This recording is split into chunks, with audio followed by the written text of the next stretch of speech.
안녕하십니까. 메타버스 개념과 실제 강의를 진행할 창원대학교 문화테크노학과 유선진 교수입니다. 오늘 말씀드릴 내용은 크게 두 가지로 나뉠 수가 있는데요. 이제 메타버스에 대한 전체적인 소개를 먼저 말씀드린 이후에 메타버스 플랫폼들에 대한 소개를 드릴 예정입니다. 먼저 이제 메타버스 개념 자체를 좀 소개해드리기 위해서 메타버스에 대한 용어 설명이라든지 메타버스에 대한 여러 가지 유형들을 먼저 말씀을 드리도록 하겠습니다. 먼저 메타버스라는 용어 자체는 스노우 크래시라는 소설에서 언급이 처음 됐었습니다. 여기 나와 있는 것처럼 1992년도에 나온 소설이고요. 소설 자체는 굉장히 오래된 소설입니다. 이제 메타버스라는 용어가 최근에 이슈화된 거는 여러 가지 의미들이 있는데, 대표적인 것이 이제 아바타라는 내용들이 이제 소설 안에 들어가져 있습니다. 그리고 이 용어에서 보듯이 가상과 추월을 뜻하는 메타와 어떤 세계를 얘기하는 유니버스가 통칭된 용어인 메타버스라는 용어가 나오게 되는데, 최근에 이제 코로나 상황으로 인해서 저희가 비대면 상황들이 많이 발생을 하게 됐는데, 이때 가상 공간에서 저희가 비대면 상황을 이용한 여러 가지 행동들을 하면서 이 메타버스라는 용어들이 많이 나오게 되어져 있습니다. 아바타에 대해서는 뒤에 이제 몇 차례 제가 더 언급을 드리도록 하겠습니다. 그리고 저는 이제 영상신호 처리라는 것을 전공한 그 기술 전공 공학자입니다. 근데 이 메타버스라는 용어 자체는 사실은 기술적인 의미뿐만 아니라 사회적인, 그다음에 문화적인 요소들도 전부 다 포함을 하고 있습니다. 가령 말씀드렸던 이 아바타 캐릭터가 가상 공간에서 제가 어떤 문제를 발생을 시켰을 때, 이 가상 공간에 만든 제 캐릭터가 어떤 문제를 현실 공간에 제게 책임을 물을 수 있는지, 혹은 가상 공간의 어떤 사기라든지 재화에 대한 강탈이라든지 이런 것들을 그냥 게임이나 아니면 플랫폼 내에서만 활용을 해야 되는 건지, 혹은 그것을 현실 공간에 제가 그 캐릭터를 움직였기 때문에 책임을 져야 되는지, 이런 것들에 대한 지금 사회적 합의라든지 법률적 지원들이 아직은 명확치가 않습니다. 그래서 이 메타버스라는 용어 안에는 저는 오늘 강의에서 주로 기술적인 내용들 위주로 말씀을 드릴 예정인데, 사실적으로는 어떤 사회 현상이라든지 사회 문제를 포함한 어떤 총칭된 용어라고 이 메타버스를 이해하시는 게 가장 좋을 것 같습니다. 네, 메타버스는 좀 과거로 좀 돌아가면은 구글 어스라 그래가지고 지금의 이제 구글맵이라고 이해하시면 가장 좋을 것 같은데요. 현실 공간에 있는 어떤 데이터, 위성에서 받은 여러 가지 영상들을 가지고 지도를 만들어 놓은 이 구글 어스부터 이제 시작했다고 생각하셔도 괜찮을 것 같고, 해보신 분들이 있으실지 모르겠지만 세컨 라이프라 그래가지고 여기 보이는 게 이제 일종의 다 아바타들이라고 보시면 됩니다. 이제 아바타는 현실 공간의 저를 대신해서 가상 공간의 저를 나타내는 것이 이제 아바타라고 생각을 하시면 되겠고요. 이 아바타들을 이용을 해가지고 가상 공간에서 여러 가지 활동들을 할 수 있는, 말 그대로 라이프를 즐길 수 있는 그런 게임 콘텐츠였습니다. 이런 것들이 등장을 하면서 이제 메타버스라는 용어로 활용이 되진 않았지만은 이 메타버스에 대한 개념들이 하나씩 하나씩 사회화되기 시작을 했고요. 2006년도에 ASF라는 어떤 기관에서 이 메타버스라는 거에 대해서 어떤 토론회, 서밋을 진행을 한 적이 있었습니다. 그래서 2007년에 메타버스 로드맵 보고서라는 것을 발표를 했는데, 여기에서 보면은 이 메타버스라는 용어를 기술적으로 총 4가지로 카테고라이즈 합니다. 그래서 그 기술적인 용어들 잠깐 살펴보면은 크게 보면은 4가지로 나타나고 있습니다. 몇 가지는 아마 일부 들어보셨을 것 같고요. 처음에 나타나는 메타버스의 하나의 종류를 증강현실, AR이라고 저희가 얘기를 하고 있습니다. 이 AR 같은 경우는 스마트폰 카메라를 생각하시면 가장 좋은데, 스마트폰 카메라에서 영상을 읽어드리는데 그냥 카메라로 찍는 것에 끝나는 것이 아니라 카메라로 찍힌 영상에 실시간으로 컴퓨터 그래픽스 CG를 입힙니다. 여기서 입혀지는 CG는 저희가 TV에서 보는 것처럼 그냥 둥둥 떠다니는 자막이 아니라 현실 공간을 인식을 한 다음에 이게 바닥인지 혹은 내비게이션 같은 경우에도 많이 사용이 되는데, 현실 공간의 도로를 어느 방향으로 가야 되는지, 지금의 내비게이션 같은 경우는 많이 사용해 보셨겠지만은 방향만 나타나주고 약 10m의 GPS가 오차 범위가 있기 때문에 대중적인 데이터들만 저희가 보여주게 되는데, 이 최근에 이제 자동차 회사에서도 증강현실 컨텐츠들을 많이 활용을 하고 있습니다. 최근에 이제 고급 승용차에 적용되는 증강현실 같은 경우는 앞 유리판에 컴퓨터 그래픽을 바로 증강을 시켜가지고 바로 저희가 화면에 보고 있는 길 위에다가 그래프를 만들어서 좌회전을 해야 된다든지 어느 골목으로 가야 된다든지 어느 방향으로 진행을 해야 되는지에 대한 정보들을 제공하는 형태로 많이 발전을 하고 있고요. 뒤에 이제 조금 더 구체적으로 말씀드리겠지만은 엔터테인먼트 쪽에서도 굉장히 많이 활용이 되고 있습니다. 두 번째 나온 형태가 라이프 로깅이라고 보시면 됩니다. 이 라이프 로깅 같은 경우는 용어에서 나오는 것처럼 제 생활을 인터넷이나 아니면 가상 공간에 적용하는 겁니다. 뒤에 또 부연 설명을 드리겠지만은 제 데이터를 여러 사람이 공유할 수 있는 제 개인적인 정보, 제가 어디에 있었는지 혹은 누구를 만났는지 혹은 어떤 음식을 먹었는지 이런 정보들을 앱이나 웹에서 저희가 활용하는 일련의 과정들을 저희가 라이프 로깅이라고 정의를 할 수가 있겠고요. 또 미러월드 같은 경우는 제조 분야에서는 디지털 트윈이라는 용어로 활용이 됩니다. 현실 공간에 있는 어떤 상황을 그대로 가상 공간에 만들어 놓은 일련의 과정들을 저희가 미러월드라고 얘기를 하고 있고요. 저희가 많이 사용하고 있는 구글 맵이나 네이버 맵, 다음 맵도 일종의 거울 세계라고 보시면 되겠습니다. 현실 공간에 실측된 지도를 기반으로 가상 공간으로 만들어 놓고 GPS만 연결될 수 있다 그러면은 그 지도 위에 현재 내가 어디에 있는 것까지 연결이 될 수 있는 게 이제 가상 세계라고 보시면 거울 세계라고 보시면 되겠고요. 가상 세계 같은 경우는 이 컴퓨터 그래픽스로 만들어낸 완전히 허구적인 어떤 컨텐츠라고 보시면 될 것 같습니다. 이 가상세계도 뒤에 이제 메타버스 여러 가지 플랫폼들에서 말씀을 드리겠지만은 게임 컨텐츠로 활용하실 수도 있고 어떤 대화나 소통을 할 수 있는 그런 플랫폼까지도 최근에 연계가 되고 있습니다. 이 보고서에서는 크게 이제 네 가지로 이 기술적인 형태로 좀 구성이 되어 있지만은 최근의 트렌드는 사실은 1, 2, 3, 4번에 대한 경계가 좀 허물어지고 있습니다.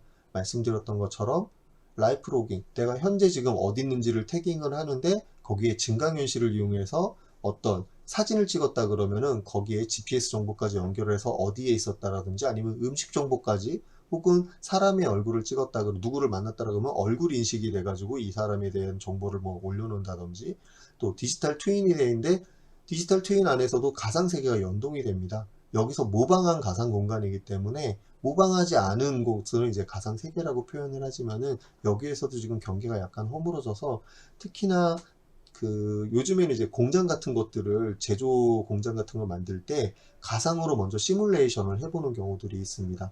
로봇에 대한 데이터들도 가상현실로 전부 다 컨텐츠화 시켜가지고 실제 존재하는 로봇의 움직임이라든지 프로그램 정보를 전부 다 가상현실로 들어가서 가상현실에서 제가 어떤 시뮬레이션을 돌려서 가장 최적화된 동작을 만들어냈을 때 이걸 실제 공장에 적용을 하면은 실제 공장에서 저희가 개발자들이 다시 프로그래밍을 전면 다시 하는 것이 아니라 가상 공간에서 했던 그 시뮬레이션 데이터들을 그대로 이식시킬 수가 있어서 로봇의 움직임이 가상 공간에서 시뮬레이션 한 것과 같이 가장 최적화된 동작이 나올 수 있도록 그런 형태로도 구성이 되고 있어서 지금 보고서에는 이렇게 총 4가지 카테고라이즈로 되어져 있지만은 최근에는 이 경계들이 많이 허물어지고 있다. 혹은 허물어졌다는 표현, 다른 표현으로 하면은 융합되고 있다라고 이해하시면 좋을 것 같습니다. 이제 세부적으로 하나하나 조금 더 부연 설명을 드릴 예정인데요. 증강현실의 대표적인 컨텐츠는 아마 많이 해보셨거나 아니면 들어보셨을 것 같습니다. 이제 포켓몬고라는 게임 컨텐츠가 있었습니다. 증강현실 제가 말씀드릴 때 앞에서도 말씀드렸지만 주로 이제 강의하면서 얘기할 때 증강현실을 얘기하면 저는 스마트폰을 바로 말씀을 드립니다. 저희가 다 가지고 있을 뿐더러 요즘에는 아마 스마트폰, 피처폰 보는 게 훨씬 더 어려울 정도로 스마트폰이 많이 대중화가 되어져 있어서 스마트폰은 예시를 드는 거고요. 스마트폰에는 카메라가 장착이 되어져 있습니다. 그 카메라로 보통 이와 같이 사진도 찍지만은 이 증강현실은 저희가 찍은 사진이 실시간으로 데이터를 입력받으면서 이 지형 지물까지 인식이 가능합니다. 이 포켓몬고 같은 경우는 GPS 정보를 연동을 했습니다. 그래서 어떤 특정 지역에 가면은 이 포켓몬이라는 어떤 캐릭터가 나타나서 저희가 이 캐릭터를 획득할 수 있는 그런 일련의 과정들을 즐길 수 있도록 이 포켓몬고가 유명세를 탔었고요. 그래서 GPS 기반을 이용을 했기 때문에 특정 지역에 갑자기 사람들이 몰려가지고 관광이 활성화된다든지 어떤 교통 체증이 발생을 한다든지 또 안 좋은 경우였는데 이 스마트폰으로 게임만 하다가 앞에를 잘 보지 못해가지고 뭐 사고가 발생한다든지 이런 여러 가지 사회적인 현상들까지 제공됐던 게 이제 포켓몬고였는데 지금은 많이 이슈화가 좀 덜 되지만 아직도 많은 사람들이 포켓몬고를 활용을 하고 있습니다. 이제 이 스마트폰 카메라는 크게 두 가지로 이용을 할 수가 있겠는데요. 여기서는 제가 말씀드렸던 것처럼 이제 GPS 기반으로 뭔가 적용을 했다 그러면은 카메라를 기반으로 객체를 인식을 한다든지 지형을 인식하는 방법도 있습니다. 증강현실은 단순히 카메라 영상에다가 컴퓨터 그래픽스를 입히는 것이 아니라 현실 공간에 있는 것처럼 컴퓨터 그래픽스를 입히게 됩니다. 그래서 현실에 대한 영상 인식 기술들도 이 증강현실의 대표적인 코어 테크놀로지로 저희가 얘기를 하고 있습니다.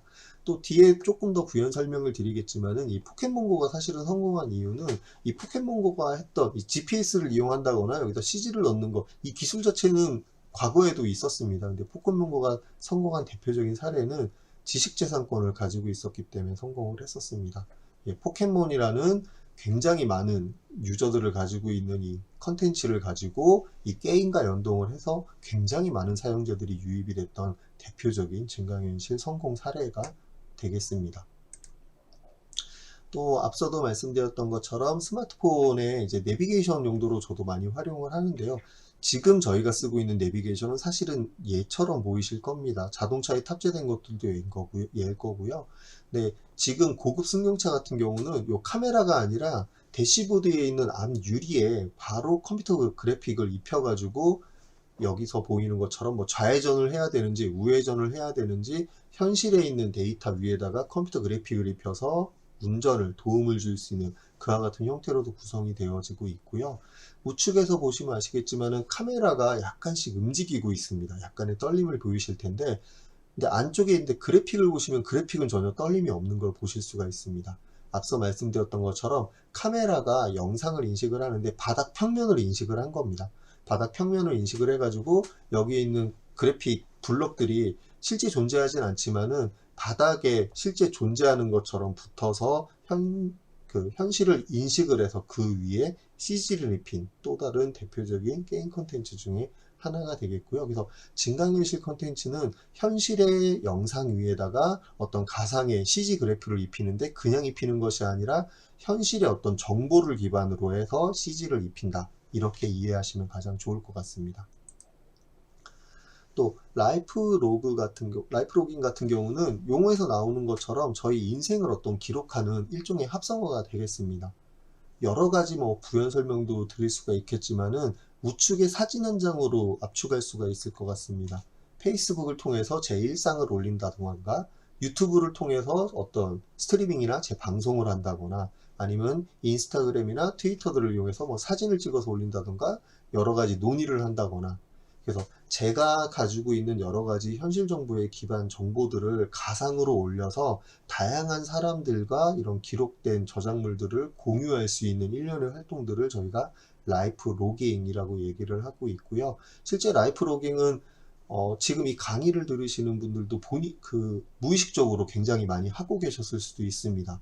가령 오늘 점심 식사를 하셨다 그러면 점심 식사 사진을 찍었다 했을 때 나는 어디서 뭘 먹었다라고 사진을 인스타그램에 올린다든지 혹은 오늘 어떤 미팅이 있었을 때 이 미팅에 누구누구하고 들어왔고 어떤 사람과 어떤 내용을 공유를 했는지 이런 일련의 과정들 저희 일상생활들을 공유하는 이런 일련의 과정들을 전부 다 라이프 로깅이라고 얘기를 하고 있고 이것도 메타버스의 일련의 하나의 카테고리라고 이해를 하시면 좋을 것 같습니다.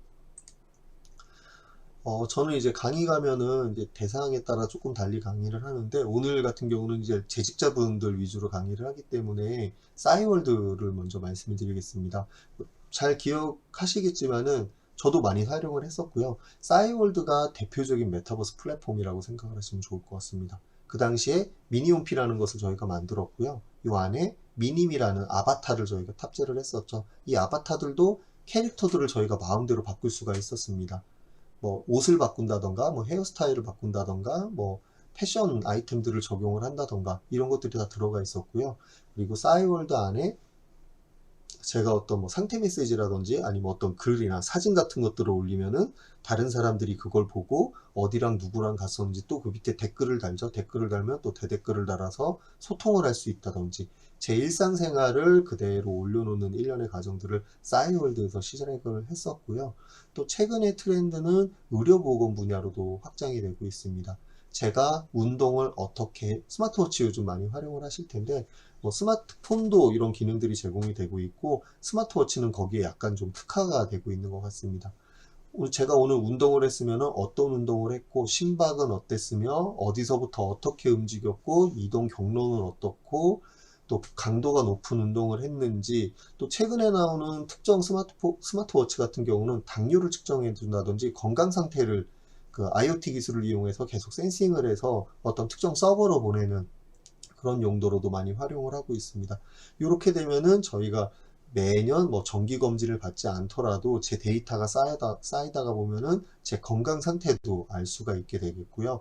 이것이 특정 상황이 발생을 했을 때는 여기 화면에 보이는 것처럼 전문가에게 데이터를 전송을 해서 평소에 제가 어떤 건강 상태를 가졌는데 지금 이상 소견이 발생된 이런 데이터가 발생하면은 이건 왜 그런지 제가 따로 물어보지 않더라도 IoT 기술로 전문가가 저한테 피드백을 줄 수도 있는 이런 일련의 과정들까지도 지금 라이프로깅 기술들이 발전을 하고 있습니다. 앞서 말씀드렸던 것처럼 저도 본의 말씀은 안 드렸지만은 라이프로깅 기술들이 전부 저절로 태깅이 되고 있어서 제가 하루에 뭐 연구실까지 들어왔을 때 혹은 어떤 지금 녹화를 할 수 있는 공간까지 들어왔을 때 몇 걸음을 걸었으며 동선은 어떻게 했고 뭐 내비게이션 기술들도 요즘 많이 공유가 되고 있습니다. 제가 어디를 출발하고 어디를 간다 그러면은 이 어떤 경로로 어떻게 갔는지 이런 것들도 전부 다 그 공유가 되게 되어져 있고요. 대중교통도 마찬가지입니다. 대중교통들도 제가 어디서 어떻게 움직였고 혹은 어떤 방향으로 움직이는지 이런 정보들을 전부 다 라이프로깅 기술을 이용해서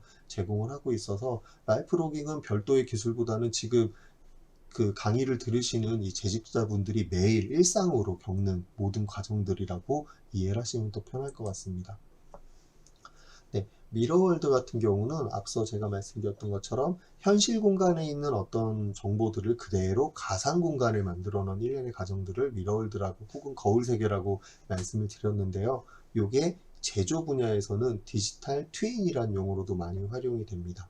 그래서 어떤 공장이 있으면은 이 공장을 가상현실로 한번 만들어 보고요. 이 가상현실로 만들어 놓은 이 컨텐츠들을 다시 증강현실로 적용하는 제조 메타버스라는 용어로도 많이 활용이 되는데 가상현실에서 어떤 컨텐츠를 만들어서 이것을 증강현실과 많이 연결이 되기도 합니다. 왜냐하면 가상현실이기 때문에 실제 공간에 존재하지 않는 것들을 현장에서 갔을 때 저희가 뭐 실험 매뉴얼이라든지 훈련 매뉴얼 같은 경우는 가상에서 훈련해 볼 수는 있지만은 현장에 갔었을 때는 어떤 기기 장치들을 종이로 저희가 하나하나 다 확인해 볼 수가 없기 때문에 이런 스마트 글래스 같은 안경을 써가지고 가까이 가면은 이 제조 메타버스랑 연결이 돼가지고 데이터를 불러들여서 이 공구가 어떤 상태이고 어떻게 움직임을 갖고 이런 것들도 접목하는 사례로 최근에 이제 디지털 트윈 기술들이 많이 발전을 하고 있습니다. 간단한 구름업을 할 때만 살 동영상인데요. 수 있었던 세계 주요 도시가 내 네, 땅이 여기 나온 된다면 것처럼 실제 존재하는 2027년 어떤 지구의 모습을 도시들입니다. 그대로 본뜬 이것들을 가상의 이제 지구에서는 이 모든 게 어스투라 가능한 그래가지고 얘기래요. 가상의 맵을 만들어서 지구를 만들었다고 보시면 됩니다. 이제 가상인데 여기서 이제 재화를 폴루션이나 이용을 햇볕 해가지고 같은 이른 땅을 사고 파는 관광지로는 아무리 형태에서 비싼 새로운 값을 콘텐츠들이 치르더라도 개인이 발생을 하고 소유할 수 있고요. 없는 특히나 뭐 소원의 우리나라 같은 이곳에서 경우는 뭐 이미 독도를 주인이 누구 있는 땅으로 할 땅입니다. 건지 뭐 호주 출신 일본을 누구 개발자가 땅으로 할 만든 건지 가상 이런 부동산 투자 요소들 게임 때문에 어스2의 이제 이야기인데요. 비용들이 구글 굉장히 어스의 위성 많이 사진을 발생을 기반으로 하고 있고 재현한 가상 지구의 굉장히 땅을 가치가 10제곱미터 높아졌다가 크기의 타일로 최근에는 지역에 지금 자유롭게 가치가 사고 지금 팔 수 많이 있는 게 떨어져 땅을 사서 있는 형태입니다. 일부 그래서 일부한 기존 가격들이 많이 매수자는 지금 여기 나온 이미 것처럼 4,200달러의 수수료가 땅을 매수한 생각보다 상황이에요. 굉장히 많이 반면 현실 포커스에 대한 가치를 기대도 높여지고 부활되면 있었는데 VR을 접목시키겠다는 여기서도 이제 계획이에요. 그렇게 메타버스를 된다면 용어가 나온 MBC상 이유가 대형 스크린에 현실 공간의 실제 어떤 광고를 거는 홍보 데이터들을 비용을 기반으로 받거나 맵을 자신이 산 만들었고요. 다리의 그것을 수익률을 저희가 받는 판매할 방식으로 수 경제 있도록 활동이 말 그대로 다 가능해지겠죠. 가상입니다. 2018년에 개봉한 가상이기 때문에 영화 사실 이걸 레디 사지 플레이어 원을 않더라도 보면 VR 아무런 글래스를 문제는 끼고 없는데 가상의 이 세계를 가상 누워가잖아요. 공간의 데이터들을 언젠가 먼 이용을 미래에는 해가지고 현실 세계를 입니다. 이미 네, 가상화폐와 연동된 디지털 부동산 플랫폼 데이터들을 게임이 저희가 시장에 사고 나와 팔 있는 수 있는 만큼 형태로 구성이 어스2 됐기 또한 때문에 명확한 이 거울 세계가 최근에는 조금 각광을 받고 있습니다. 뒤에 이제 다시 말씀드리겠지만은 여러 가지 이제 가상화폐들하고도 조금 연결이 돼가지고 요게 과거에는 그냥 컨텐츠가 만들어지고 끝났는데 요즘에는 경제적인 또 다른 산업 분야가 지금 나타나고 있습니다. 또 요거는 이제 유로트럭이라 그래가지고 게임입니다. 근데 유럽에 있는 지도를 그대로, 유럽에 있는 지형을 그대로, 혹은 유럽에 있는 날씨를 그대로 가상으로 구현을 해놨고요. 현실 공간에 있는 어떤 지형 지물을 그대로 가상 공간으로 만들어 놓은 대표적인 사례고, 게임 컨텐츠입니다. A 지점서부터 B 지점까지 어떤 화물을 말 그대로 운전을 해서 보내는 이런 컨텐츠가 되겠고요. 또 뭐 농업을 할 수 있는 시뮬레이션이라든지, 제가 특별히 부연 설명을 드리지 않더라도 잘 이해하실 수 있는 비행 시뮬레이션도 일종의 거울 세계라고 보시면 될 것 같습니다. 현실 공간에 있는 어떤 다양한 지형지물, 바람이라든지 온습도라든지 그 높낮이라든지, 그 다음에 이 비행기 기기 장치에 대한 진동이라든지 여러 가지 정보들을 전부 다 가상현실로 만들어 놔가지고 저희가 현실 공간처럼 훈련을 할 수 있는 이 비행 시뮬레이션도 대표적인 미러월드, 거울 세계의 대표적인 형태라고 보시면 되겠습니다. 근데 보시면 아시겠지만은 이 컨텐츠 자체만으로 봤을 때는 가상현실하고 그럼 무슨 차이가 있냐라는 질문을 많이 하실 겁니다. 근데 앞서 말씀드렸던 것처럼 경계가 그렇게 명확하지는, 최근에는 명확하지는 않습니다. 대신에 현실 기반으로 만들었던 가상현실 컨텐츠는 거울 세계 컨텐츠라고도 볼 수 있다라고 생각하시면 될 것 같습니다. 네, 말씀드렸던 것처럼 가상세계는 우리가 가장 많이 들어봤을 얘기입니다. 가상현실입니다. 말 그대로 컴퓨터 그래픽스로 실제 존재하지 않지만은 가상의 컨텐츠로 만들어놓은 일련의 컨텐츠들을 저희가 가상세계 컨텐츠라고 얘기를 하고 있고요. 앞서 동영상에도 잠깐 나오다 말았는데 레디 플레이어 원이라고 가상현실 컨텐츠 안에 제가 직접 들어가는 영화도 나왔었습니다. 여기서 이제 HMD라는 디바이스를 착용을 하고 나면은 현실 공간이 저하고 또 다른 가상 공간의 아바타라는 이런 현재 말씀드렸던 것처럼 여기서 나오는 아바타들은 저하고 또 다른 자아를 가질 수도 있고요. 저하고 또 다른 스타일을 가질 수 있는 그런 캐릭터라고 보시면 됩니다. 이 가상현실 콘텐츠를 이해할 수 있는 또 다른 하나의 자아를 아바타라고 저희가 표현을 하고 있고요. 최근에 이게 영역이 굉장히 많이 확정이 되고 있어서 저는 이제 대학에 있기 때문에 교육 분야에서도 굉장히 많이 활용을 하고 있고요.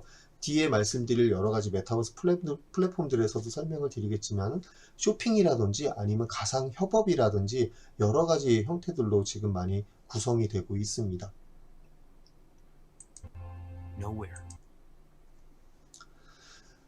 이제 가상현실 콘텐츠는 이제 크게 두 가지 분류로 나뉠 수가 있는데, 첫 번째는 이제 몰입형 가상현실, 뒤에 이제 말씀드릴 건 비몰입형 가상현실인데, 별도의 디바이스를 착용하는지 안 하는지로 좀 이해하시면 좋을 것 같습니다. 몰입형 가상현실 시스템 같은 경우는 시야를 차단을 해서 가상현실 콘텐츠 안에 제가 직접 들어가 있는 것처럼 그런 착시 효과를 주게 되고요. 또 여러 가지 인터페이스들이 있는데, 가상현실에서는 보통 별도의 컨트롤러를 이용을 하고 있는데, 지금 화면에서 보시는 것처럼 최근에 나오고 있는 HMD 같은 경우는 앞쪽에 카메라라든지 아니면 여러 가지 센서들을 부착을 해서 손가락의 움직임이라든지 손의 움직임 정보들을 적용을 해서 실제 인터페이스가 없도록, 사람의 동작 자체가 인터페이스화가 될 수 있도록 그와 같은 형태로 디바이스들이 많이 발전을 하고 있습니다.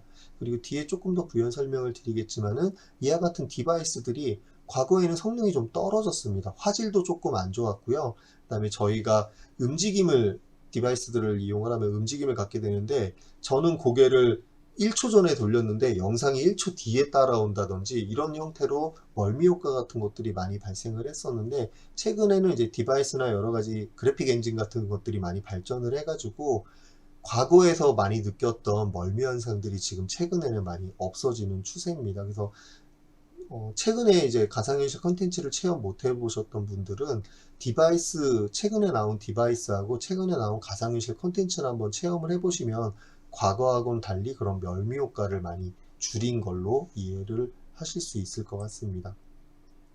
또 이제 앞서 말씀드렸던 몰입형 가상현실 같은 경우는 어떤 특정 디바이스를 제가 착용을 한다라고 말씀을 드렸는데, 비몰입형 가상현실은 그냥 여러분 스마트폰 생각하시면 가장 좋겠습니다. 혹은 지금 강의를 보고 계실 PC 모니터 혹은 태블릿을 생각하시면 가장 좋겠습니다.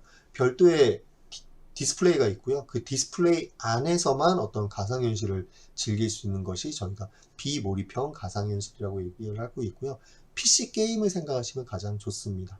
그래서 뒤에 이제 말씀드릴 여러 가지 메타버스 플랫폼들도 이제 가상현실 컨텐츠 같은 경우는 별도의 디바이스를 이용한 몰입형 가상현실 컨텐츠도 메타버스 플랫폼들도 있지만은 이와 같이 범용성을 늘리기 위해서는 대중적인 뭐 스마트폰이라든지 그 컴퓨터라든지 노트북이라든지 태블릿을 이용한 그런 비몰입형 가상현실 컨텐츠들이 상대적으로 사용자들이 더 많기 때문에 진입장벽이 낮아서 이 부분들이 많이 활용이 되고 있는 추세입니다.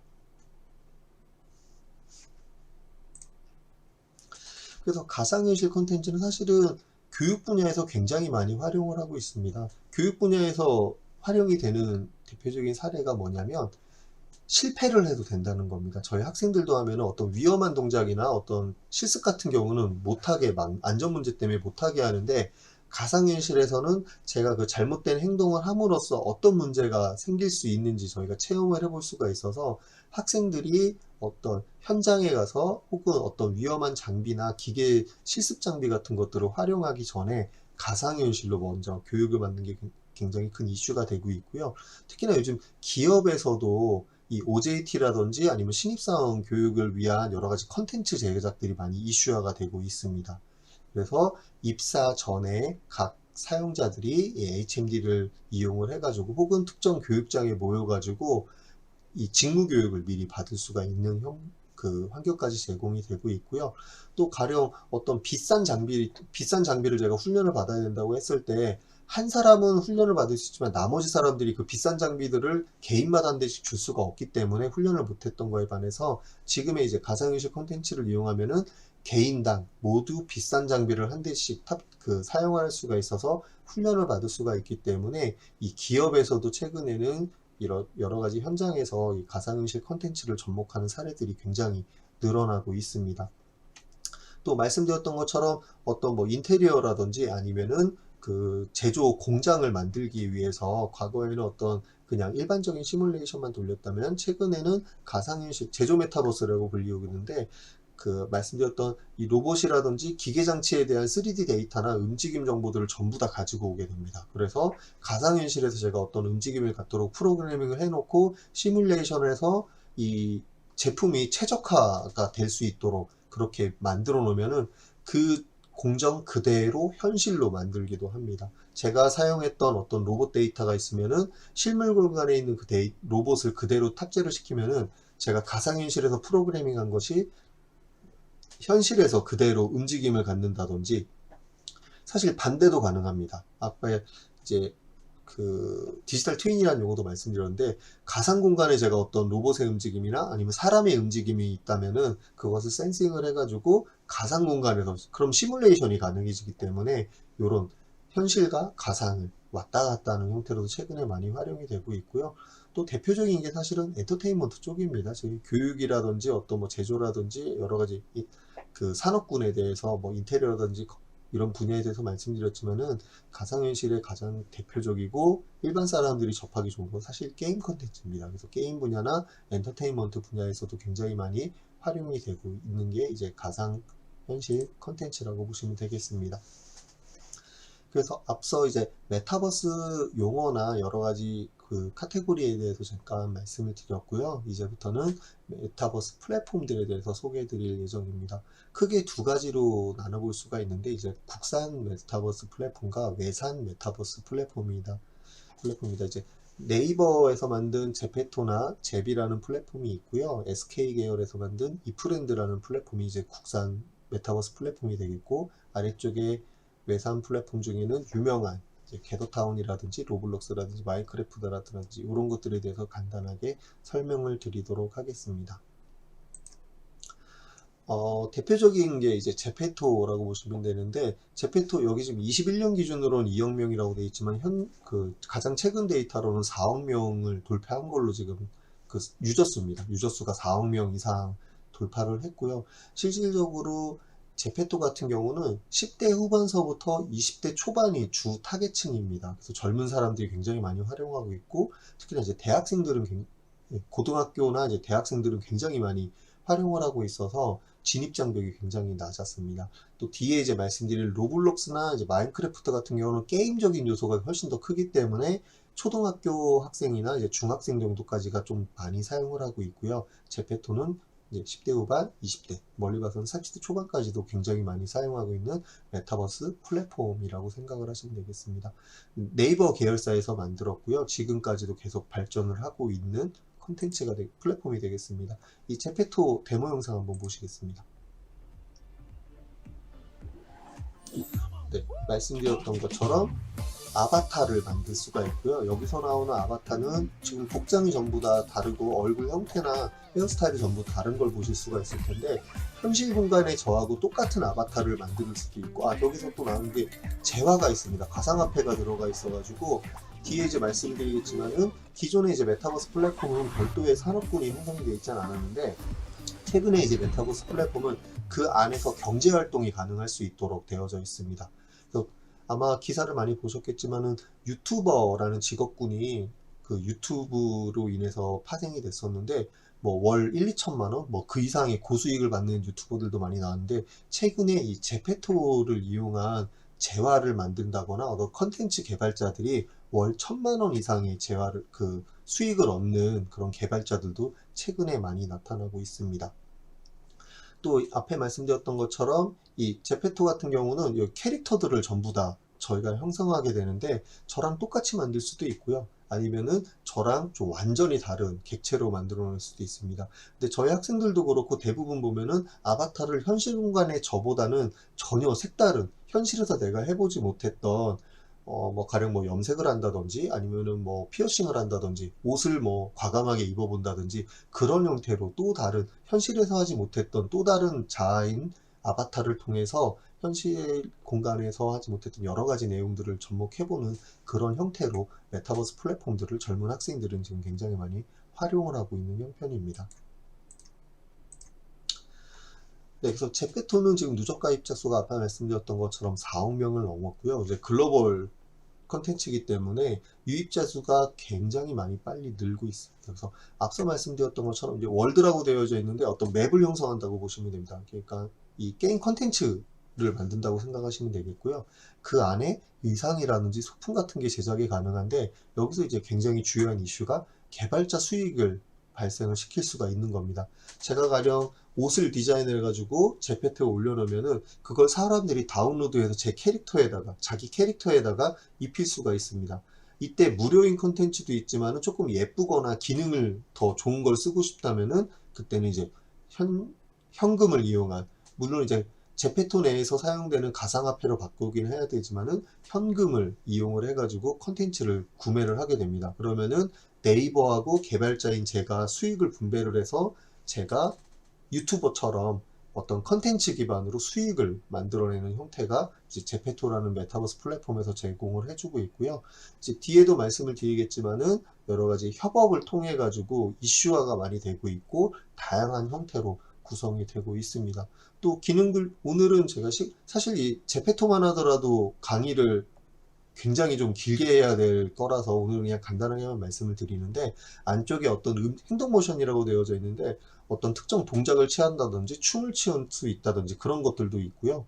또 셀카 모드라 그래가지고 실제 저희가 현실 공간에서 셀카 찍는 것처럼 여러 가지 캐릭터들이나 아니면 배경을 기준으로 영상을 셀카를 찍을 수도 있고 또 동영상도 찍을 수가 있습니다. 요즘 학생들 같은 경우는 어떤 특정 시나리오를 만들어서 그거를 다른 친구들하고 같이 협업을 해가지고 이 화면을 캡처한 다음에 제페토를 이용해서 연기를 합니다. 그래서 그 연기한 것을 드라마 아니면 어떤 영화처럼 컨텐츠로 만들어서 그거를 동영상 그 유튜버에 올려가지고 거기에서 또 확산시키는 그런 경우들도 많이 있어서 이 메타버스가 기존에는 어떤 뒤에도 말씀드리겠지만 커뮤니케이션 위주로 많이 발전을 했다면 최근에는 다양한 산업군이나 사회적인 현상으로도 많이 파생을 하고 있습니다.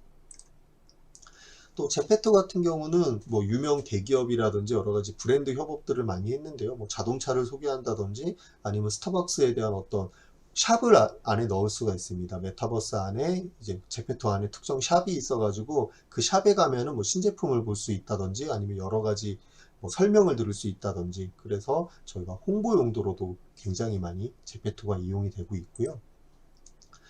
또 명품 브랜드하고도 협업이 굉장히 많이 되고 있습니다. 명품 브랜드 안에 들어가서 활용이 되는데, 뭐 가령 요게 현실 공간에서 가격 그냥 제 마음대로 불러보는 건데, 만약에 100만 원이었으면은 가상 공간에 이 선글라스 같은 경우는 가령 뭐 100원, 200원이면 살 수가 있는 겁니다. 그래서 현실 공간에선 제가 살 수 없었던 그런 컨텐츠들을 가상 공간에서 과감하게 또 다른 자아인 아바타에다가 제가 적용을 해볼 수도 있는 거고요. 그래서 현실 공간에 저는 잘 꾸미지 못하더라도 가상 공간의 아바타는 이렇게 잘 꾸며주는 형태로도 저희 학생들도 많이 이용을 하고 있고, 이 명품 브랜드에서도 1, 20대 학생들이 많이 사용한다고 말씀을 드렸잖아요. 1, 20대 사용자들이 결국은 구매가 계속 몇십 년간 이어지기 때문에 이런 제품에 대한 충성도를 높이기 위해서 이 명품 브랜드가 이 제페토 안에 들어가서 협업을 많이 활용을 많이 하고 있습니다.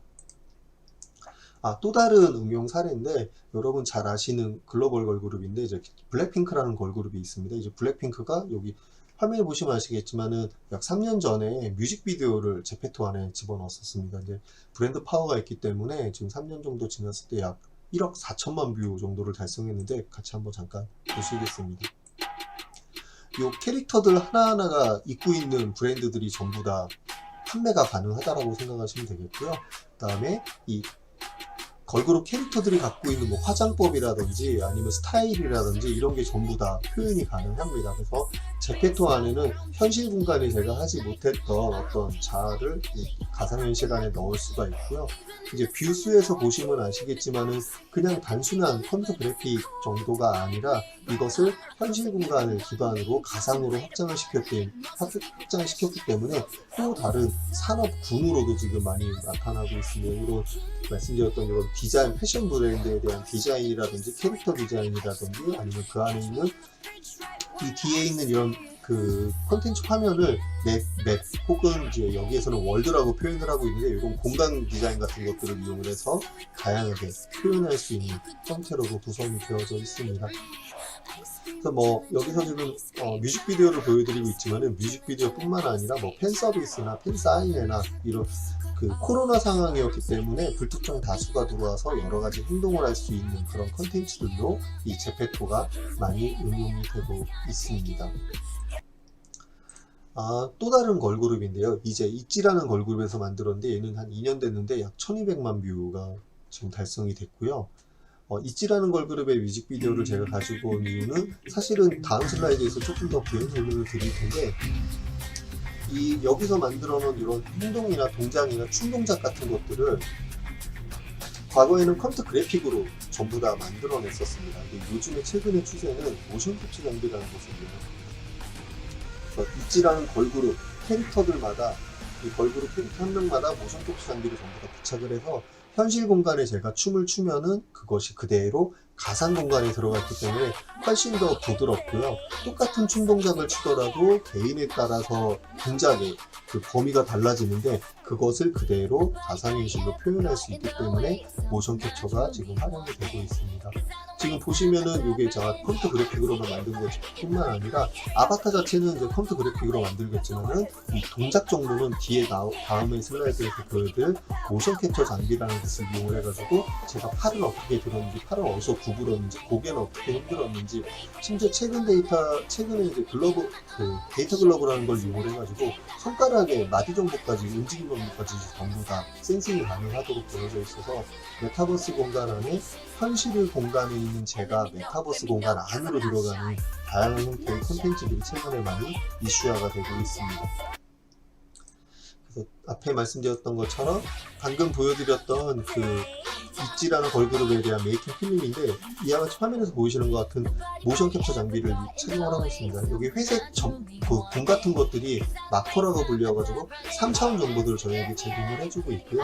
여기서 이제 걸그룹들이 다양한 동작을 취하면은 실시간으로 동작 정보를 저희가 가상현실로 배울 수가 있고요. 이 아바타는 저희가 얼마든지 바꿀 수가 있습니다. 똑같은 동작 정보지만은 A라는 캐릭터를 접목할 수도 있고요, B라는 캐릭터를 접목할 수도 있고, 또 복제를 해가지고 동시에 여러 데이터들이 나올 수가 있어요. 한 사람의 동작을 동시에 여러 개의 캐릭터가 하고 또 시차를 두는 것도 가능하고요. 또 현실과 가상을 넘나들게도 가능합니다. 현실 공간의 데이터를 가상으로 넣기도 하고 가상 공간을 현실로 넣고 또 두 개를 융합도 가능합니다. 이쪽에 보면 아마 영상이 나올 것 같은데 네, 이와 같이 네, 현실 공간에 있는 어떤 걸그룹의 동작을 가상 공간에 넣을 수도 있고요. 반대도 가능합니다. 가상 공간에다가 현실 공간에 있는 걸그룹 데이터들을 넣을 수 있는 그런 형태로도 구성이 되고 있고요. 이것도 보여드렸던 이유 중에 하나는 뮤직비디오에서 모션 캡처 장비 활용을 하나 말씀을 드렸지만은 게임 콘텐츠에서도 이 모션 캡처가 굉장히 많이 활용이 되고 있습니다. 영화에서는 굉장히 이미 많이 활용이 되고 있었는데요.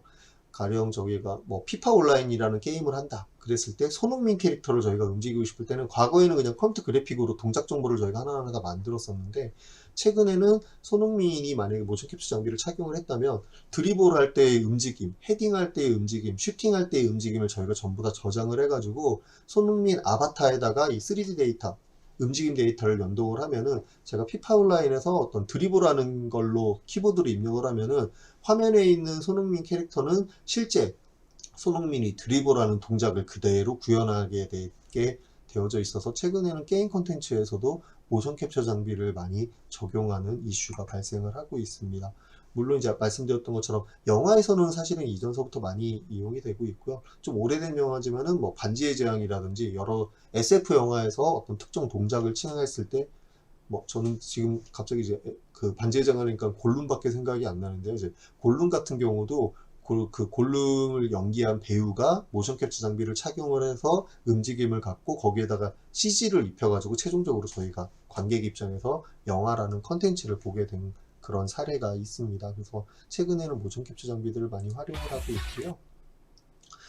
앞서 말씀드렸던 그 제페토가 네이버 계열사라 그러면 이 브랜드는 그 SK 계열사에서 만들었다고 보시면 됩니다. 전체적인 구성 같은 경우는 비슷하다고 생각하셔도 됩니다. 여기도 마찬가지로 지금 캐릭터들이 다양한 개성을 표현하고 있는데 제가 다양한 개성을 표현할 수 있는 캐릭터들도 말할 수가 있는데 뒤에 이제 조금 더 부연 설명을 드리겠지만은 제페토 같은 경우는 불특정 다수들이 같이 활동하는 이슈화가 그 주된 타겟이라 그러면은 이 브랜드는 특정 목적을 많이 가지고 있습니다. 어떤 회의를 한다든지 팬미팅을 한다든지 이런 것들을 다 뒤에 이제 좀 말씀드리겠지만 그 제페토 같은 경우는 문서를 공유한다든지 동영상을 공유한다든지 이런 것들이 상대적으로 제약이 큽니다. 근데 이 브랜드는 그런 목적성으로 만들었기 때문에 이런 동영상들을 공유를 한다거나 데이터를 공유할 수 있는 그런 형태로 많이 활용이 되고 있습니다. 이 브랜드도 간단하게 동영상을 잠깐 보시면 데모 영상만 보시면 사실은 큰 차이를 모르실 거예요. 어떤 맵이 형성이 되어 있고 개인 캐릭터들이 있고 캐릭터들이 여러 가지 동작을 하고 소통을 하는 그런 형태로 구성이 되어져 있고요. 대신에 이제 이 맵이 제페토 같은 경우는 자유자재로 사용자가 만들어낼 수가 있는데 이 브랜드 같은 경우는 18개의 테마로 뒤에 이제 다시 다음 슬라이드에서 말씀을 드릴게요. 이런 18개의 테마 룸으로 구성이 되어져 있습니다. 그래서 최대 사용자는 약 130명 정도라고 되어져 있는데 제페토는 16명가량입니다. 물론 이제 거기에서 이제 관객이라 그래가지고 제 3인칭 그냥 신처럼 캐릭터는 움직이지 못하고 그냥 보기만 하는 것들은 3, 40명까지 늘릴 수는 있는데 이 브랜드 같은 경우는 캐릭터가 140명까지도 추가가 가능하고요. 또 한 가지 장점은 문서나 영상 같은 것들이 공유가 가능합니다. 그래서 그 특정 대학에서는 신입생 환영회들 이런 이 브랜드를 이용해서 한 사례들도 있었고요. 그 다음에 말씀드렸던 것처럼 특정 목적을 가지고 있는 여러 가지 행사 위주로 사용되는 대표적인 플랫폼이 이 브랜드 플랫폼이 되겠습니다. 그래서 이 브랜드하고 제페토를 비교를 해봤는데 장단점이 서로의 장단점이라고 보시면 됩니다. 특정 플랫폼의 장점이 다른 플랫폼의 단점이 되고요. 또 그 반대이기도 하고요. 그래서 문서를 띄울 수가 있기 때문에 이 브랜드는 회의하는 데 많이 활용이 되고 있고요. 그 다음에 제페토 같은 경우는 다양한 동작들을 표현할 수가 있어서 별도의 그 행동을 하고 싶을 때 조금 자유도가 높게 활용이 가능하고요. 또 이제 아래쪽에 또 정리가 되어져 있는데 참여 가능 인원은 사실은 이 브랜드가 굉장히 큽니다. 제페토는 16까지만 되는 건 아니고요. 제페토 네이버 계열사 제페토 운영사에 협의만 가능하면은 참여 인원은 사실은 좀 더 많이 늘릴 수가 있는데 일반인들이 그냥 일반적인 목적으로 늘려달라고 하면 늘려지지가 않기 때문에 그냥 16명 정도로 제가 말씀을 드릴 수가 있을 것 같고요. 또 이제 굉장히 큰 제페토의 장점은 아까 말씀드렸던 것처럼 수익 창출이 가능한 구조입니다. 제가 어떤 아이템을 만든다거나 월드라고 표현되는데 특정 맵을 만든다거나 그것을 이용을 해서 사용자들이 내 것을 써주면은 수익을 발생시킬 수가 있어가지고 제가 이것을 그냥 단순하게 체험하고 만드는 것에 끝나는 것이 아니라 경제적인 보상까지도 받을 수가 있기 때문에 컨텐츠가 계속 지금 늘어나고 있습니다. 이제 이 브랜드는 이제 제페토나 이 브랜드나 계속 발전을 하고 있습니다. 그래서 기능들이 계속 추가가 되고 있어서 여기에서 이제 제가 X라고 되어 있지만 무조건 안 되는 건 아니고 기능은 추가는 할 수가 있습니다. 근데 현재적으로는 일반인들이 이렇게 창출하는 건 불가능하기 때문에 이렇게 되어져 있고요. 그래서 저희 학생들 같은 경우는 사실은 제페토를 훨씬 더 선호해서 많이 하는 편입니다. 그래서 이 브랜드를 이용한 여러 가지 뭐 운영 사례들에 대해서 지금 나오고 있는데 뭐 영화라든지 뭐 만남이라든지 홍보라든지 이런 것들도 지금 많이 활용이 되고 있습니다. 잽도 이제 네이버 계열사에서 만들었고요. 잽은 뒤에 이제 설명드릴 외산 플랫폼인데 게더타운과 굉장히 흡사하다고 보시면 됩니다. 요 화면 자체만 보셨을 때는 이거 게임인데 라고 생각하실 수가 있는데 요 캐릭터 하나하나가 다 사용자라고 보시면 됩니다. 저희가 주로 코로나 초기에 화상회의를 많이 했었는데 비대면 상황이기 때문에 이 화상회의를 하기 위해서 사람들이 만났을 때 조금 어색하거나 아이스 브레이킹이 잘 안 되는 문제점들이 있었습니다. 근데 요 캐릭터들을 움직이면서 제가 특정 사람들이 모여가지고 모인 사람들만 회의를 한다거나 아니면 거기에서 어떤 정보를 공유한다거나 이런 형태로가 돼서 이 잽이나 이제 게더타운들이 코로나 기간 동안에 굉장히 많이 이슈화가 돼가지고 진행을 했었고요. 캐릭터 한 명 한 명당 전부 다 정보 공유가 가능했기 때문에 이 캐릭터가 근처에 가면 화상으로 다시 영상 통신을 할 수 있다라고 이해를 하시면 좋을 것 같습니다. 그래서 뭐 여러 가지 제품 소개라든지 몇 가지 사례를 말씀을 드릴 텐데 이 캐릭터들이 이렇게 하나하나 다 움직이는 겁니다. 움직여가지고 지금은 화상 화면까지는 안 나가는데 이런 샵 안에 들어가면은 샵에 뭐 판매원이 있다면 판매원과 제가 뭐 1대1로 혹은 다대1로 화상을 통신을 한다거나 아니면 이 안에 또 체험할 수 있는 여러 가지 홍보물들이 있습니다. 그러면 그걸 홍보를 한다던가 그래서 비대면 상황일 때 혹은 원거리에 있는 고객들을 모객하기 위해서 요걸 제페토를 잽을 이용을 했었는데 이 잽을 이용한 이 홍보 콘텐츠가 성공을 해가지고 신규 사용자나 그 다음에 사용자들의 재유입률들이 굉장히 높아졌던 우수 사례라고 알려져 있습니다. 또 이제 콘텐츠 관점에서 이상은 변호사 우영우를 하고 굉장히 성공한 드라마인데 이것들도 잽안에 컨텐츠화 시켜가지고 거기서 체험해 볼 수 있고 사람들이 만나고 여기서 데이터를 같이 뭐 본다거나 뭐 같이 뭐 얘기를 한다거나 그 안에 또 게임 형태로 들어가가지고 OX 퀴즈 해가지고 왼쪽으로 캐릭터들을 움직인다거나 뭐 오른쪽으로 한다거나 여러 가지 뭐 메시지를 남긴다거나 이와 같은 형태로도 운영이 된 적이 있어서 잽이 다양한 분야에서도 지금 접목이 되고 있다. 이렇게 지금 이슈화가 되고 있고요. 또 게더타운 같은 경우는 말씀드렸던 것처럼 잽과 굉장히 흡사합니다. 흡사한데 요 캐릭터들 요 사람들끼리만 회의한다고 보시면 돼요. 뭐 특정 목적이 있다. 그러면 그 목적에 있는 방에 캐릭터들이 움직여 가지고 가령 이거를 뭐 강의실이라 한다. 그러면은 1번 강의실을 듣는 사람들은 여기서만 들으면 가까이 가면 이렇게 화면이 뜹니다. 기존처럼 갑자기 화면이 뜨는 것이 아니라 동시에 여러 사람이 있지만은 기존에 이제 캐릭터들이 누군지도 알고 제가 움직여서 들어오기 때문에 이 사람이 들어오는구나 이런 게 다 보여지고 둘이 가까이 있으면 약간 더 캐릭터지만은 서로 친밀감도 많이 느낄 수가 있어서 다양한 뭐 브레인스토밍이나 아이스 브레이킹을 위해서 활용이 된 화상 회의 공간이라고 보시면 됩니다. 근데 화상 회의가 주 타겟은 아니고 이 아바타 컨텐츠를 이용해서 그 안에서 여러 가지 협업을 할 수 있는 그런 용도로 만들어진 대표적인 외산 프로그램입니다. 게더타운은. 그래서 우리나라에서도 많이 활용을 됐고요. 아까 OX 퀴즈 같은 것도 말씀드렸는데 이렇게 캐릭터들을 직접 움직이면서 저희가 활용을 하기 때문에 단순히 이렇게 화상으로 갑자기 탁 뜨는 것보다는 훨씬 더 친밀감도 많이 느껴졌고 이 캐릭터가 가까이 있는 것만으로도 사람들이 불특정 다수하고 하는 것이 아니라 내 캐릭터 근처에 있는 사람들하고만 이렇게 화상회의나 뭔가 미팅이 가능해지기 때문에 조금 더 친밀성을 높이는 그런 장점이 있었던 플랫폼이었습니다. 그래서 비대면 상황에서는 굉장히 이슈화된 컨텐츠였습니다. 로블록스 같은 경우는 전 세계적으로 지금 이슈화가 되고 있고요. 컨텐츠를 만들어주는 대표적인 메타버스 플랫폼이라고 보시면 됩니다. 로블록스나 뒤에 말씀드린 마인크래프트 같은 경우는 초등학생들이 많이 쓴다고 말씀드렸는데 그 사유가 개발자들은 사실은 초등학생은 아니지만은 게임성이 굉장히 큽니다. 여기서 캐릭터를 보시면 아시겠지만 굉장히 재밌는 캐릭터들로 구성이 되어져 있고요. 안쪽에 자유도가 굉장히 높습니다. 그래서 그 안에 게임 용도도 가능하지만 여기처럼 뭐 미술관이라든지 뭐 홍보를 할 수 있는 여러 가지 용도로도 많이 활용이 되고 있고, 이 안쪽에도 가상화폐를 도입을 해가지고 개발자들이 수익을 발생시킬 수 있도록 지원을 해주고 있습니다. 마인크래프트 같은 경우는 캐릭터가 조금 더 재밌습니다. 이제 조금 더 뭐 블럭처럼 돼 있어서 얼핏 보면은 그래픽이 별로 안 좋은 것처럼 보이지만, 이 마인크래프트 이 특성상 일부러 이렇게 캐릭터를 만들어 놨고요. 그래서 어린 학생들이 오히려 더 거부감 없이 사용을 하고 있습니다. 그래서 몇 년 전에 어린이날 행사를 이제 마인크래프트로 진행한 사례인데, 실제 이제 청와대에 들어가가지고 학생들이 여러 가지를 뭔가 체험해 볼 수 있게 한다거나, 아니면은 여러 사람이 동시에 만나서 같이 협업을 할 수 있다거나, 여기는 지금 게임적인 요소가 많이 사라졌지만은 게임적인 요소들을 많이 집어넣어서 뭐 불특정 다수들한테 뭐 데이터를 서로 공유할 수 있도록 해주는 사례입니다.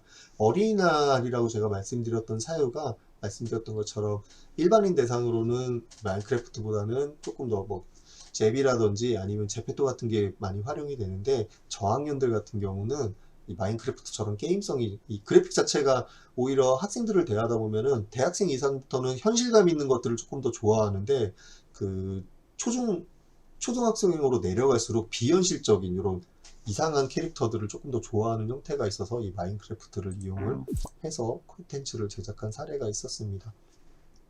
그래서 말씀드렸던 것처럼 이 초기 메타버스는 주로 이제 커뮤니케이션 위주로 구성이 되어 있거나 아니면은 게임 위주로 구성이 되어져 있습니다. 근데 이게 2D에서 그래픽 기술이 발달하면서 3D로 옮겨가고, 또 싸이월드나 뭐 페이스북처럼 제 정보를 다른 사람들과 공유를 한다거나 이런 형태로 구성이 됐던 게 점점 이제 메타버스와 대중화가 돼서 다른 기술들로 계속 연동이 되면서 계속 이제 진화를 하고 있는 거고요.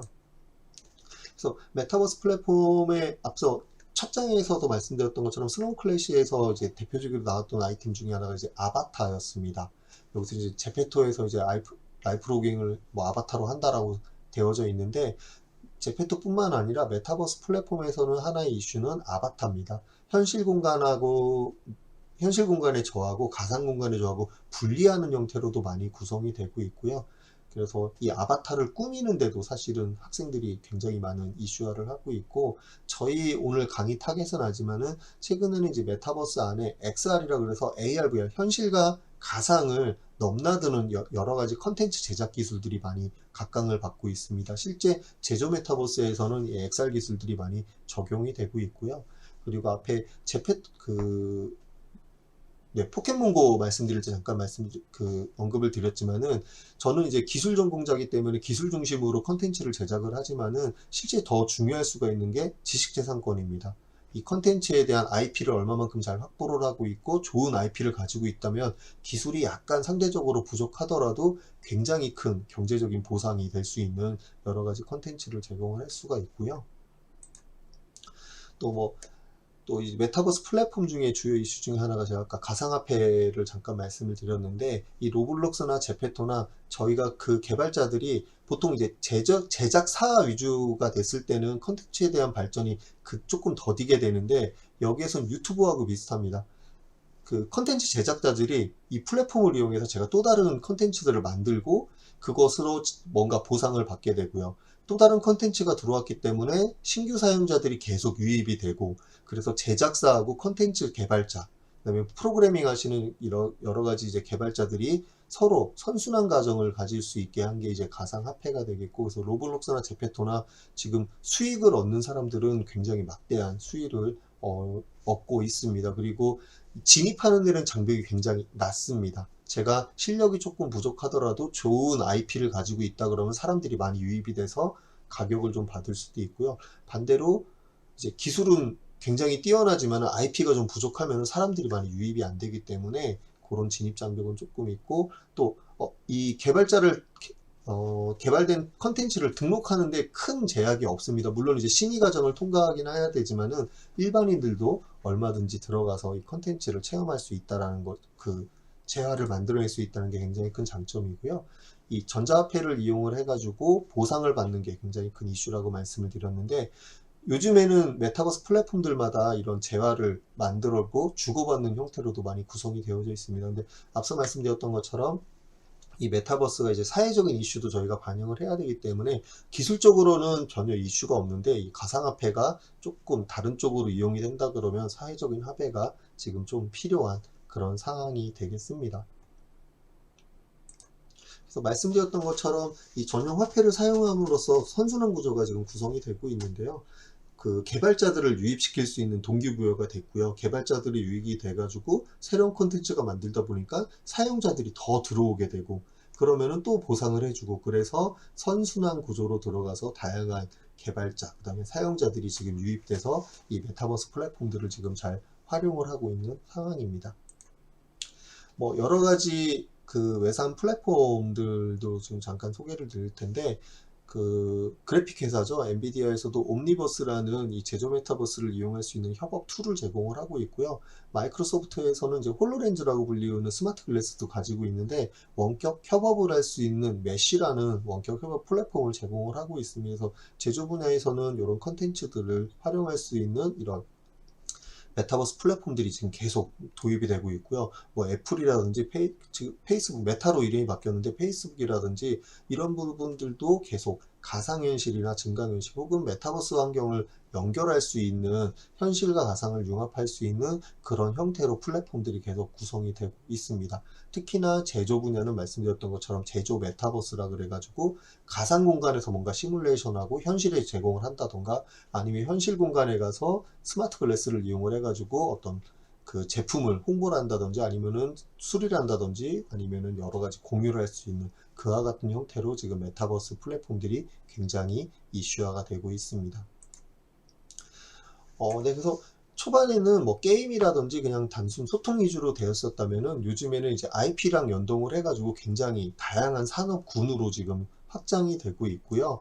말씀드렸던 것처럼 기존에는 이제 코로나 이슈이기 때문이긴 한데, 대면 상황 위주로 저희가 행사를 진행을 했다면은, 최근에는 이제 비대면으로 행사나 아니면 뭐 홍보라든지 이런 것들이 많이 진행이 되고 있기 때문에, 이 메타버스를 이용하려면은 다양한 기존에 있던 시장에 저희가 진입하는 것이 아니라 기존에 없던 시장, 새로운 파일을 구성할 수가 있기 때문에, 파일을 나눠먹는 것이 아니라 좀 더 큰 시장을 발굴할 수가 있기 때문에 메타버스가 굉장히 큰 이슈화가 계속되고 있습니다. 그래서 메타버스라는 용어 자체는 지금 나온 지 92년부터 시작됐다고 말씀을 드렸지만은, 그 기술 자체는 굉장히 오래됐고요. 이 메타버스가 지금 최근에 이슈화가 됐던 거는 말씀드렸던 것처럼 어떤 경제적인 보상이라든지 아니면 또 다른 산업군으로 연결이 되고 있기 때문에 메타버스가 연결이 되고 있고, 최근에는 이제 메타버스라는 이 컨텐츠가 메타버스 안에만 멈추는 것이 아니라 인공지능도 이쪽에 들어오고 있습니다. 기존에 어떤 캐릭터들이 저에게 간단하게 어떤 얘기만 해줬다 그러면은, 요즘에는 챗GPT 같은 것들을 이용을 해가지고 제가 어떤 NPC에 접목을 해가지고 뭘 물어보면은 그 캐릭터가 저에게 뭔가 그 대화 형태로 정보를 뭐 정리를 해준다던가, 이런 용도로도 메타버스가 지금 그 확장을 하고 있고요. 그래서 여러분들도 쓰실 때 메타버스가 굳이 뭐 그 컨텐츠 관점만 보실 게 아니라, 이것을 응용할 수 있는 또 다른 산업군이나 아니면 IP 부분까지도 잘 고려를 하시면 너무 좋을 것 같습니다. 네, 여기 뭐 그래프가 나와져 있는데요. 이제 우상향하고 있습니다. 예, 메타버스가 코로나 때문에 급성장하긴 했지만은 전체적으로 기술이나 시장 같은 것들이 갑자기 생성된 건 아니고요. 코로나가 좋은 계기가 됐던 거고, 코로나 상황이 끝난 이후에도 이 메타버스 환경은 원격 협업이라는 것은 계속 가지고 갈 수밖에 없기 때문에, 원격 협업 이슈를 위해서 이 메타버스 플랫폼들이 계속 접목이 되고 있습니다. 말씀드렸던 뭐 소통을 위한 부분도 있었지만, 최근에는 업무를 위한, 그다음에 제조 메타버스로 갔을 때는 생산성 향상을 위한 여러 가지 컨텐츠들로 이 메타버스 컨텐츠들이 구성이 되고 있습니다. 여기서는 뭐 기술적인 방향 동향이라든지 플랫폼이 어떻게 발전됐는지에 대한 그래프들을 잠깐 보여드리고 있고요. 네, 이상으로 오늘 강의를 마치겠고, 혹시 오늘 강의 내용 중에 궁금한 점이 있으시면은 요 아래쪽에 제 이메일 주소가 있습니다. 요 이메일 주소로 말씀 주시면은 제가 답변 드리도록 하겠습니다. 장시간 강의 들으시느라 고생하셨습니다. 수고하셨습니다.